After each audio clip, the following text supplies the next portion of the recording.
Men are being hailed as heroes this morning after they put themselves in harm's way to put out a fire at their apartment complex over the past weekend. I'm joined by two of those men now, Derek Stevenson and Justin Floyd.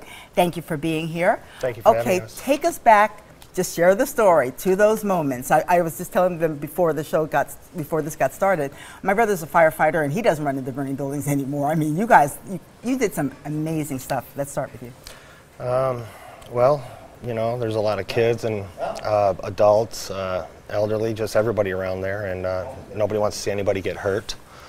And once we heard the fire was going on, we ran toward it, tried to make sure everybody was safe first. After that, we started gathering the fire extinguishers and doing what we can to keep it from gaining ground. Now, see, you've probably told the story so many times, you're missing the meat of the story. When you actually got to the fire, what did you actually do to start getting people out of the apartments? Kick the doors in, bang on a few doors. Some people didn't realize what was going on. One of the ladies under him, that he kicked the door in, thought he was trying to break in.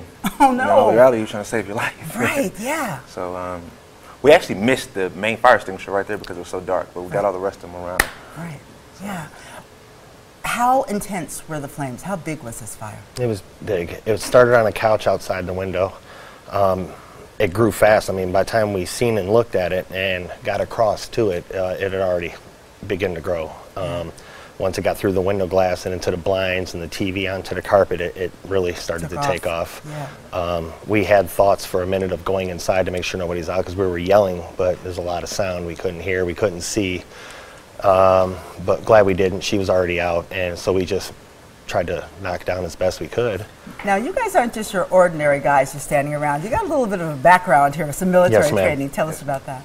I was in the Marine Corps during Desert Storm, Desert Shield. After that, I've worked in the casinos doing security here in town, various casinos, major, smaller, and something you do.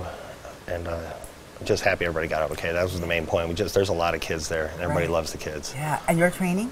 Army infantry. Wow. Served in Iraqi freedom.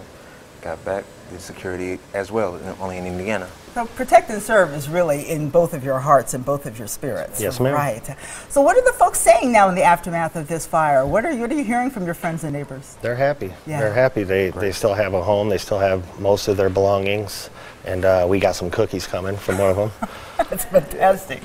I think a lot of people don't realize it because I hang out with so many firefighters and take a look at the video. Now it's all boarded up, but a lot of the damage from a fire, even if you get everybody out, it's the water and the smoke, the putting out of the fire. But you guys were already on the scene with these fire extinguishers we just saw before the fire department even got there. Right. Well, we grabbed a couple, and then neighbors started coming, and people from all over started bringing them from all different buildings around. Literally. Yeah. And at one point, there was just everybody was trying to help at that point and get up there, but there wasn't enough room. So me and him and Eric and a few other people, maintenance, showed up after we got going, and everybody tried to do it, and it was just a lot of smoke, a lot of chemicals in the air. It was tough to breathe. A lot of chemicals from the extinguishers in the air too. So you guys were leading the fight, but really the whole community came together to make sure that this fire didn't get out of Yes, ma'am. Yeah. Everybody came to. It was, once it got going, it was getting bad, and everybody came to, and there was just more fire extinguishers than we can actually hold and use at one time. Amazing. Well, thank you both for being so brave and stepping up, and you made a ton of a difference because I've covered lots of fires, and when they move fast, like what you're describing here, can do a lot of damage. So a lot of folks to be grateful to you today. We're veterans. That's what we do. Exactly. Fantastic. Thank you. And of course, they are heroes in our eyes, and that's why we had them on today. Well, still to come here on Valley.